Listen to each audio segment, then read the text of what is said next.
Hey, how are you doing? I think there is decisive difference in the way of thinking between people in humanities and people in science to judge things rationally to make a certain results without being swayed by sensory discussion that will leave unpredictable and uncertain elements. So probably measuring people's ability by rough distinction between uh, people in humanities and people in science is a very unique Japanese way of thinking.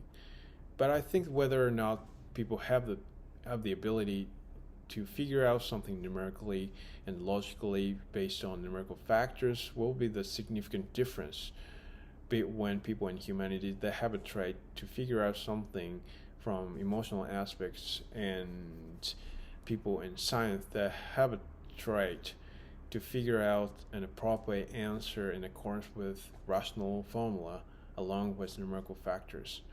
So the difference of aptitude in terms of whether or not you can judge something numerically is really natural ability.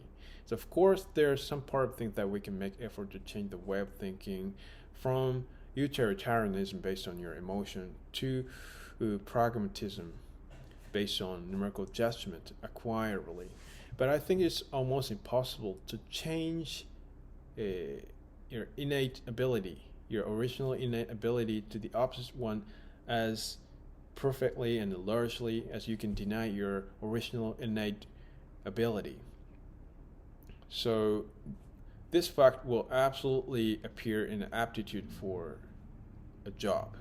So in the first place, for those who are really bad at figuring out something numerically, no matter how much they say they overcome numerical procedure, they may feel really, really tough to keep enjoying working in the position that need them to analyze something numerically to make a certain results.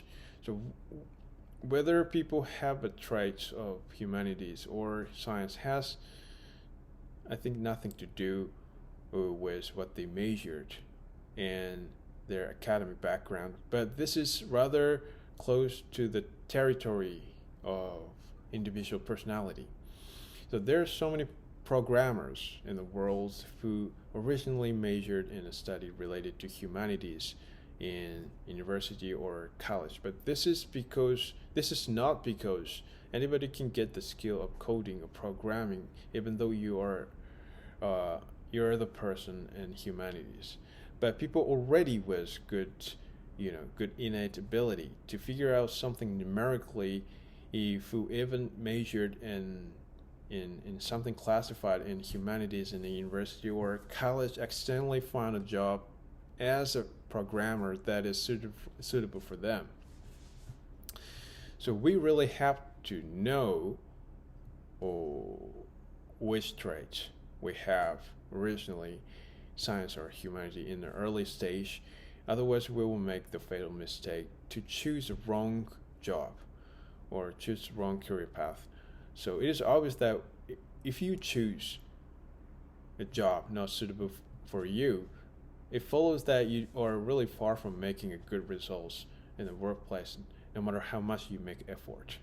So many people are really attracted to the industry, technology industry nowadays, because salary is really good, and you receive a good employee benefits from a company, and this work enables you to live your life in quite humane manner, and there are so many great chances to get a good another job at the same time whenever you want. So people tend to pursue a job in the industry that is heyday, attracted by superficial condition of a job. But in the wrong land, the in working in the industry that is suitable for you will rather bring you a great results in the future. After all, no matter how unfamiliar job it is uh, in a society. So I think this way because when I saw uh, when I saw how successful people have ever spent their life, I understood they were quite faithful to their sense of value, no matter what anyone said about it to them, right? And they understood their innate ability very much from the beginning. So they didn't choose what they were bad at for their job. So there are certain successful people in not just technology industry but various industries. So I have one interesting story about Jeff Bezos, the founder of Amazon. So he was a kid. When he was a kid, there was a grandmother who smoked a lot, and he told her possible disease she would suffer from by keeping smoking. And he also told her when she was gonna die, after how many cigarettes they would smoke from now on. It was very simple calculation.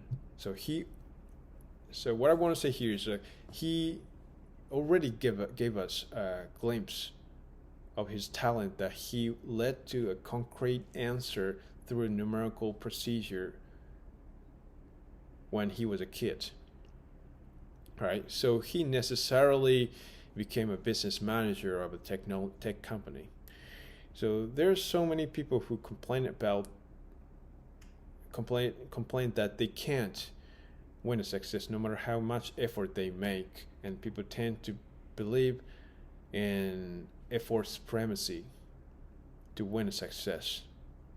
I think effort is very important things, but if your prerequisite is wrong, I think your effort is gonna in vain. It's gonna be in vain.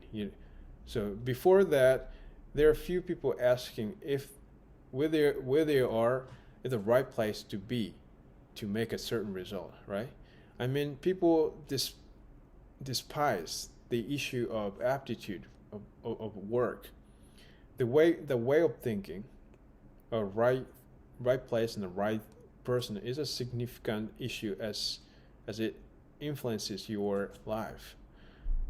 I mean, only a job that is socially evaluated is not suitable for you for your talent, right?